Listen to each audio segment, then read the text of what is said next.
দারুল উলুম দেওবন্দ মাদ্রাসার সিলসিলা অনুযায়ী যতগুলো দ্বীনি প্রতিষ্ঠান আছে কওমি মাদারিস, প্রত্যেকটা কওমি মাদারিস এই দারুল উলুম দেওবন্দের সিলেবাসই চলতেছে। তাহলে দারুল উলুম দেওবন্দ মাদ্রাসাটা কার ইশারাতে হয়েছে? আল্লাহর রাসূল জনাবে মুহাম্মাদুর রাসূলুল্লাহ সাল্লাল্লাহু আলাইহি ওয়াসাল্লাম তিনি স্বপ্নে যুগের ভিতরে কাসেম নানুতুবিকে দেখাইয়া দিয়েছেন। আর এই কাসেম নানুতুবি কে ছিলেন?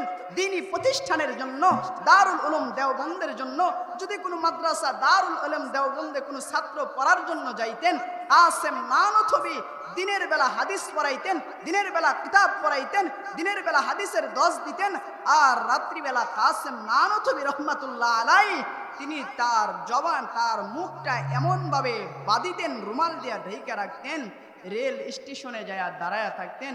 অনেক দূর দূর থেকে ছাত্ররা আসতেন কাসেম নানুতুবির মাদ্রাসা পড়ার জন্য, দারুল উলুম দেওবন্দে পড়ার জন্য। কাসেম নানুতুবি রেল স্টেশনে দাঁড়ায়া থাকতেন। আর যে সকল ছাত্ররা তারা দেওবন্দ মাদ্রাসায় লেখাপড়া করার জন্য আসতেন, তাদের বোর্ডিং, তাদের মাল সামানাগুলো কাসেম নানুতুবি মাথায় করে বহন করিয়া দারুল উলুম দেওবন্দ মাদ্রাসার গেট পর্যন্ত পৌঁছাইয়া দিতেন। গেট পর্যন্ত পৌঁছাইয়া দিতেন।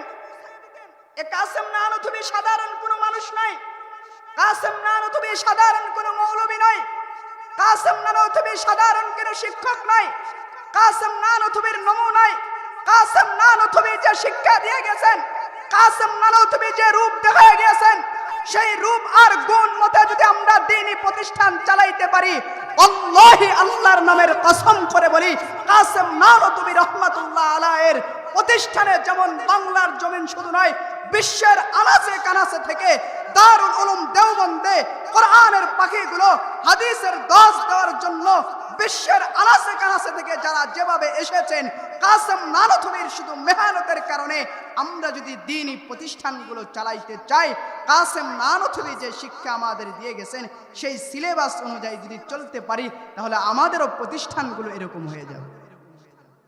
এটা কাসেম নানুতুবির শিক্ষা। সেই দারুল উলুম দেওবন্দের একটা অংশ আজকে আপনাদের এলাকায়, এটা আপনাদেরই দায়িত্ব। এটা পয়গম্বর আলাইহিস সালাতু ওয়াস সালামের ঘর। আল্লাহ পাক রব্বুল আলামিন বলেন, মসজিদ হলো আমার ঘর, আর যে জায়গার ভিতরে কোরআন শিক্ষা দেওয়া হয় ওইটা হলো আমি নবীজির ঘর।